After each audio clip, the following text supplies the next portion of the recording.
So it's just made out of paper, really super light paper. So the record was 28 seconds at the time. I took this to the Exploratorium in San Francisco, where I live, and I flew it for 30 minutes. 30 minutes. 30 Give me minutes. a big old space to walk Yeah, I around. just walked around in a circle for 30 minutes. It looked like, I had a screw loose.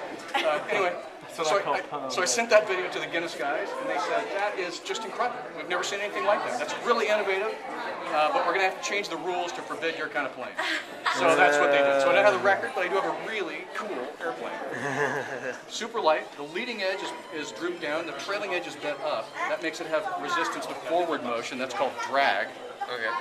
So the other idea is really light wing loading.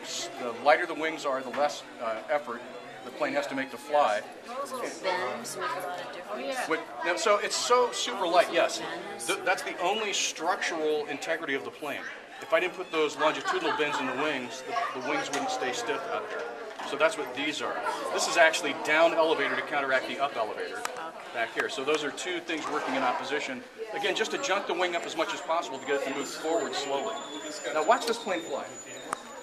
Most good gliders have like a 20-to-1, 30-to-1 glide ratio.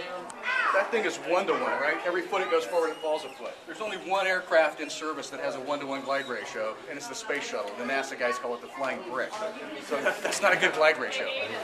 But something really cool is happening in that 1-to-1 glide ratio. It's falling vertically very slowly. It's falling so slowly that I can walk forward with this cart, and as long as the top of the cart is leaned back, I'm scooping up air.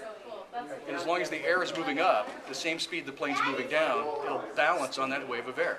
I got another plane that flies that way. And this doesn't fly anything like any other paper plane you've ever seen. Oh,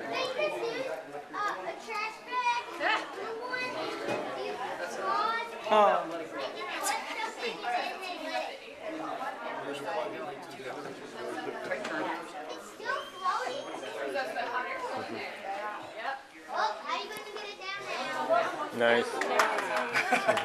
So, again, super light paper. It's phone book paper.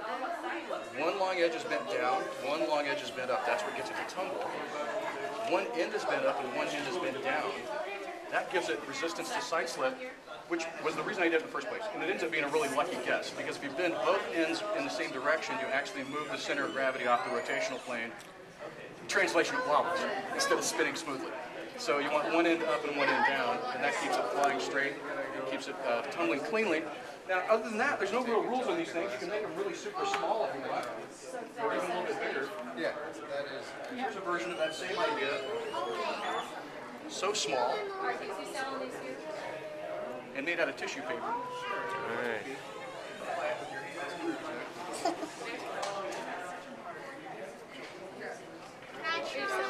It's magic.